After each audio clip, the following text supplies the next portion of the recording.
famous saying from another author's work: "Death is lighter than a feather, duty is heavier than a mountain."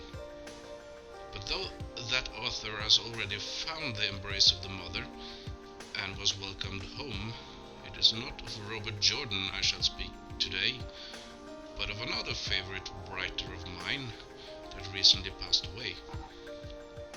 This is the time to remember the only person that I can recall that made me believe in a flat world on top of four elephants standing on a turtle in space, that can make the story of small gnomes shipwrecked on a small insignificant blue planet inhabited by giants seem both true, humorous and touching all at the same time.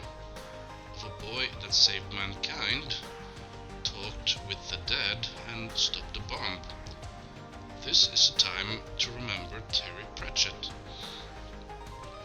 Sir Terence David John Pratchett was born on April 28, 1948 and died 12th of March 2015. In between those years he wrote 41 Discworld novels. Yes, 41. The last book has been confirmed, finished and will be released this fall. As well as one of my favorite books of all times, the Bromeliad trilogy. Others include John Maxwell trilogy, Carpet People and a plethora of other books, including co-writing such masterpieces as Good Omens with Neil Gaiman and the Long Earth series by Stephen Baxter. This was not an easy road for Pratchett, as he had been diagnosed with early Alzheimer's disease 8 years ago. Despite that, he did not give up and produced book after book, as well as being active in the community both for books, his new disease and the assisted suicide movement, though I am told this was not the cause of his demise. Still, other people can write about Pratchett and who he was. I want to talk about how much he meant to me personally. When I finished primary school and entered what for you guys outside Scandinavia would be secondary school or junior high maybe, my English grades were terrible. That was not necessarily that bad, as Norwegian is our mother tongue in Norway, and had things stayed that way, I might not even be here today to say this. But I digress. I was and am an avid reader, reading mostly anything that crossed my path at the time. But then my mother challenged me, in a way, though I don't think she knew that at the time. We were at the library and my eyes passed over the words of Tolkien. But wise beyond her years, as all mothers are, she told me that The Lord of the Rings were too advanced and convoluted for me. So the next day I went back to the library and rented all 3 volumes of the Ring trilogy. Obviously they were the Norwegian translations, but hold on, I'm getting to that point. I had to mention now my kind and understanding English teacher. She had been watching me devour The Lord of the Rings and made a plan.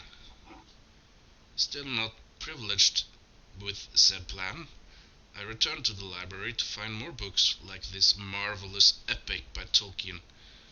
But after reading The Hobbit, I was pretty much stumped.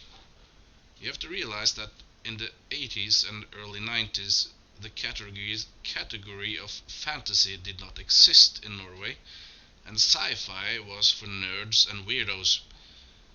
Maybe seeing a fellow aspiring fantasy reader may be interested in making my grades better, maybe even both, my teacher pulled me aside one day and proffered me a copy of Interesting Times by an author I did not know, some guy calling himself Terry Pratchett.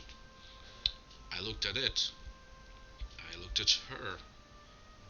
She said she was lending it to me, and if I liked The Lord of the Rings, I would like this. So I read it. I didn't understand half of it. The jokes, the play on words, the strange drama. I finished it. I asked if I can borrow another one, and so I did. And I read Small Gods, Witches Abroad, Color of Magic, and The Light Fantastic, and each time I learned a bit more.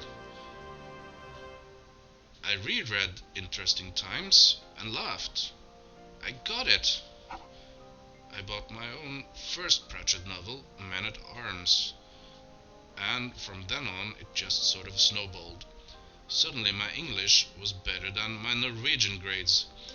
I found other authors inside the fantasy genre, aforementioned Robert Jordan aka James Oliver Rigney Jr., Terry Goodkind, Modesit Jr., and others. But the two people I can thank for my English grades and my growing interest in fantasy were my junior high English teacher and, of course, Sir Terry Pratchett himself. So while that mountain must have gotten very heavy at times, and though I am sad that you had to go, I am glad to know that the feather was finally given instead. Condolences to wife Lynn and daughter Rihanna Pratchett, their friends, and all the loyal fans that along with me has enjoyed the ride. At last, Sir Terry, we must walk together. Terry took Death's hand and followed him through the door and onto the black desert under the endless night. Goodbye, my friend. You never knew me, but your stories was and is the high point of my days. May you never be forgotten.